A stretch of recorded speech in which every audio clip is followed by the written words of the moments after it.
All right. Hi everyone. Thanks for coming first. This talk is going to be about the Zoo, which is basically our project for managing microservices. First of all, I will introduce myself. You have already heard one talk from my superior and from his superior. I'm also working in a platform team, but I'm like just a common worker, not team lead or anything, just worker. One day, Alex. One day. I'm a full stack developer. I'm working on the platform team, specifically in the software squad with Lancer. Louder! Okay. Yeah, let's start. So, what's this talk about? First of all, the concept. The Zoo is a project, which, by the way, it's also running on Slack. No, it's it's running on Slack. This one has its own UI.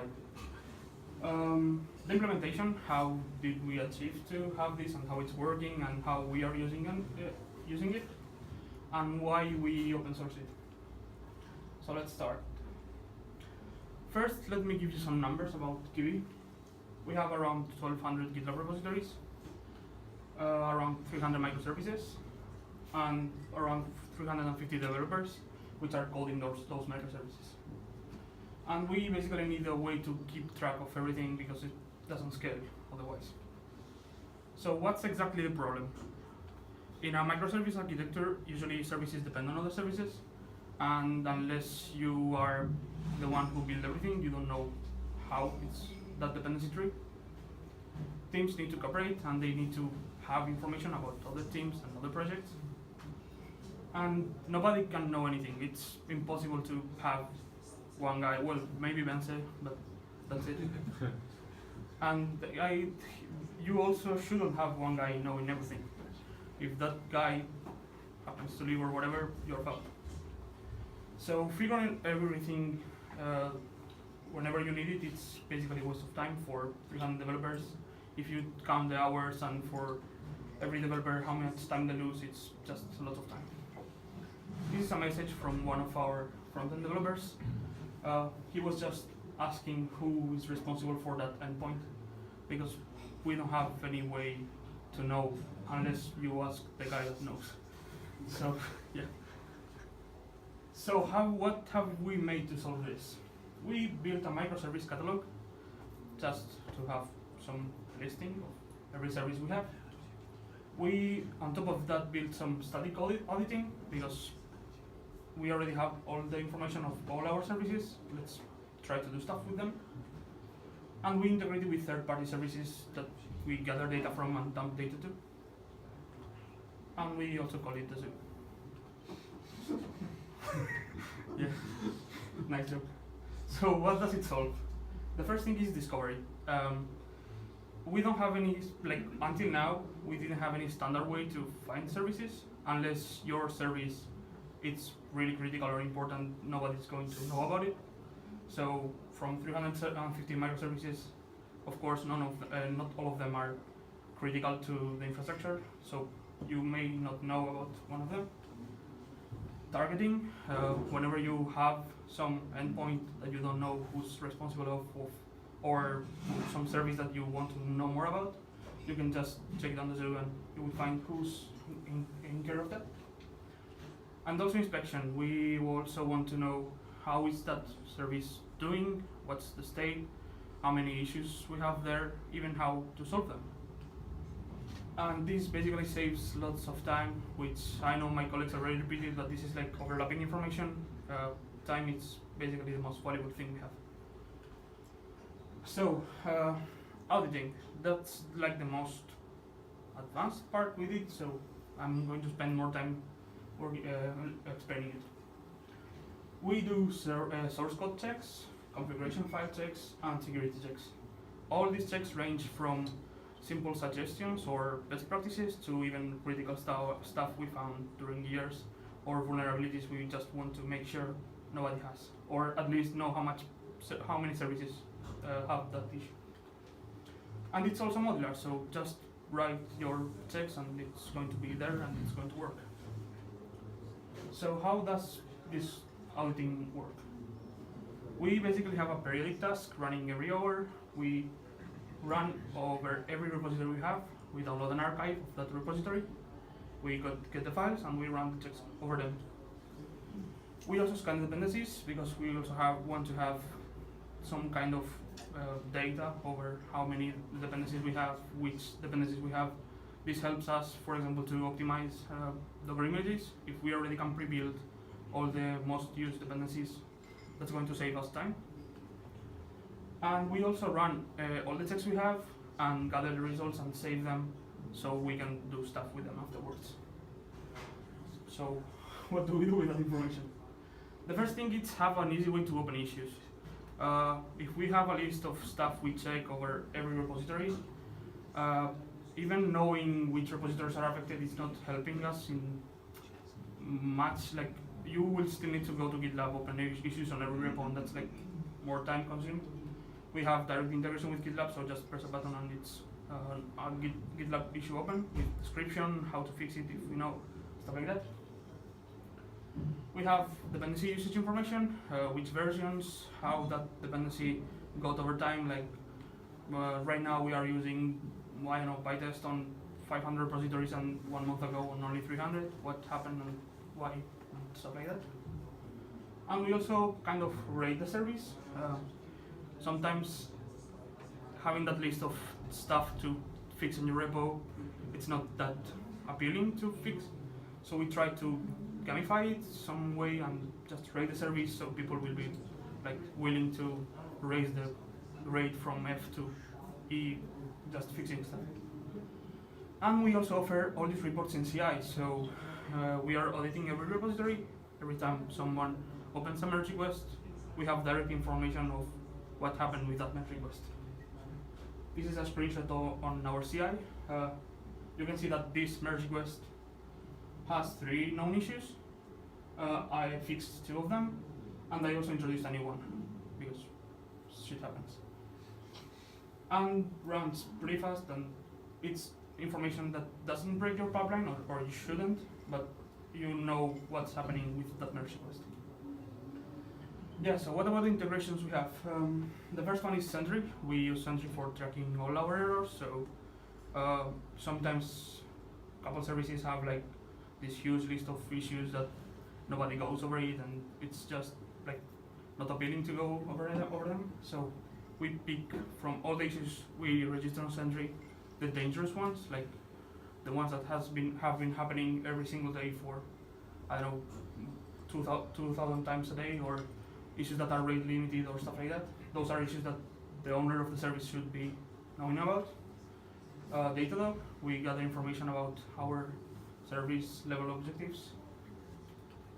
Pingdom for service level agreements. GitLab, like that's the Git server we use, so we wanted to have it as integrated as we can. But we also integrated with GitHub because of our open source repositories. What's next? Kind of the roadmap. First of all, SLA monitoring. We have already this integrated, but it's like really basic level. You just specify a Datadog query or a Pingdom service ID, and we will just compare it with a target value. But we want to expand it more. Architecture mapping. Right now we have really basic information of every service where it's running. We just have like a list of static data centers, and you got to choose one. But we want to make this automatic, so every time you go to a service, you can see in which data center is running, how many containers, how much it costs even to run that service, and maybe you can do something about it. And also having like a production checklist, because every time we launch a service, we want to keep a standard. All what we do in platform team is basically providing this stuff so people don't have to research every time. So if we already have created a list of stuff you need to check before launching to production, just run over it, and if everything is fine, probably you won't be having an issue. Technologies we used for building this platform. Django is the main backend, like the backend framework we used. We have Celery for processing all tasks. Vue.js for only the part on the front end we use. I already gave a talk on how we coupled Django with view without having to rely on REST service and stuff like that. We just use generic templates everywhere where it's possible, and everywhere where we need a specific smart component, we just bundle Vue.js for that specific page. PostgreSQL as database, Redis for caching, and Webpack for the Vue.js thing. If you see this tag being similar to the one for Phoenix, it's because both services had a common ancestor. Like Phoenix got started from Zoo, so that's why. And it looks like this. This is just the login screen, nothing fancy here, more than the picture. This is the service list. This is one of the parts that I updated the UI for using the new framework, but it's still using the old layout. We are working on it, but basically you have a list of all your services. You have the status of everyone. You can have services that impact what they impact, and you can filter for everything. So if you want a list of services that impact customers, just write down up there impact customers, and you will get everyone. On the right, just links for documentation, repositories, Slack channels, whatever stuff that we consider important, and just possibilities to add new services.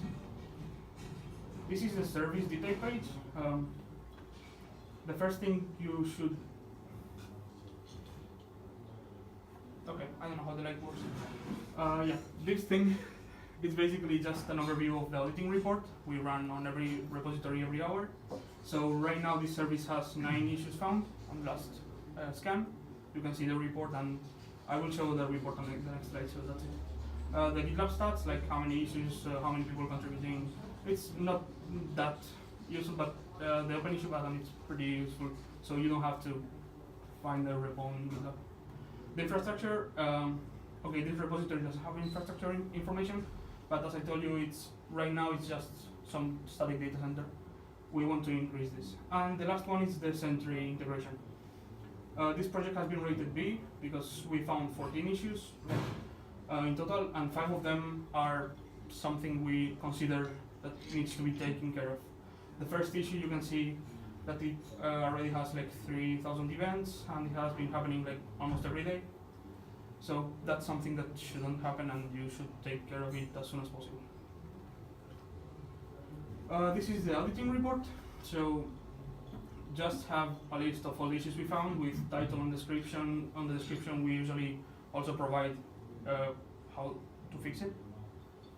You also have category by effort and severity. So you don't need to take care of the first one. For example, it's not essential. It's just good practice and helping you.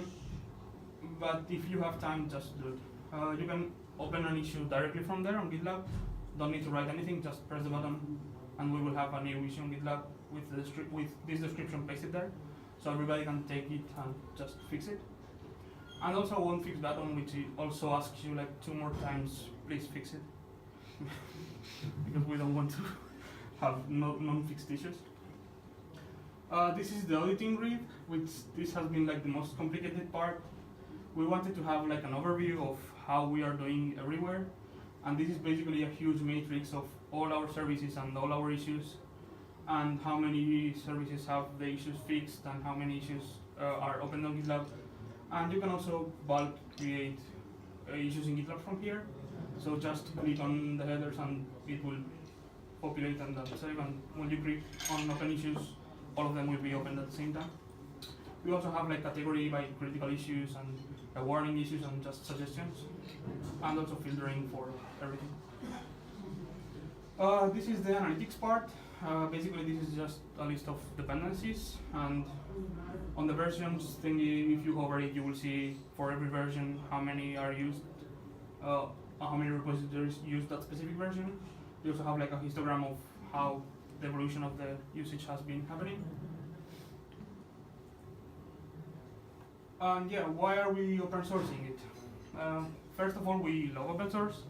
Basically, not only us, but mostly everyone who builds software relies on open source. Nobody builds everything from scratch, so all what we used to do is basically open source. And it's working fine for us. Us, it's like in bold letters, because we tried it and it's working, but I can imagine other workflows or other companies that it's not perfect for that. It's open source, so feel free to report issues or give a different approach or whatever. We will consider it, and maybe it's better than what we have right now. And it's just a way to contribute back to the open source community. That's the link for the repository. It's also on GitHub. If you go to github.com/kiwi.com, you will see all our public repositories, which we have quite a few. And that's it. So, any questions? So it's not just the service registry; it's also like the static Yeah, tool. It's we also started like with issue tracker kind of sorts. not exactly issue tracker, more like dashboard too. dashboard. Yeah. We do stuff like I guess some of you know SonarCube, or like they are basically doing kind of the same, but this is not exactly like. Don't write a check that is going to check the same thing as SonarCube. Write a check that warns you because someone is not using your standard way to do stuff. This is meant more for that specific type of issues. We also have some security things, like we audit all our Python repositories with Bandit and see what's going on there. GitLab right now also has a static dependency analysis. So yeah, it's overlapping information. I mean, we had it first, so. But doesn't it make sense to integrate it into a single tool? Like I don't know what's in Python because I know Python folder, or I don't use that stack. But is there a benefit in using several different static tools? Because I personally wouldn't, let's say, don't have an overview if GitLab is doing something, Python is doing something, also this is doing something. I mean, at the end, it's going to be integrated in the same way. Like we rely heavily on CI. So if something passes CI, it's good. We run the static analysis on CI, both SonarCube and GitLab and everything, and we also run the zip. As I told you, this is not meant for you to write the same thing that is already being checked by GitLab or SonarCube. But if you have something specific to your company that you need to make sure that it's not happening anywhere, or just some configuration or whatever you feel like, you are not going to make a pull request to SonarCube asking them to include a check for some repository not using something that you don't like. And this is meant more for that. But the basic thing is still the service registry. We need it somewhere where if someone deploys a new service, just upload it there and everybody will know about it. Which at least like GitLab is not doing that, SonarCube is not doing that. GitLab is just for what it's meant, SonarCube is for what it's meant. We also built that on top of it, yeah, but it's not like the main thing.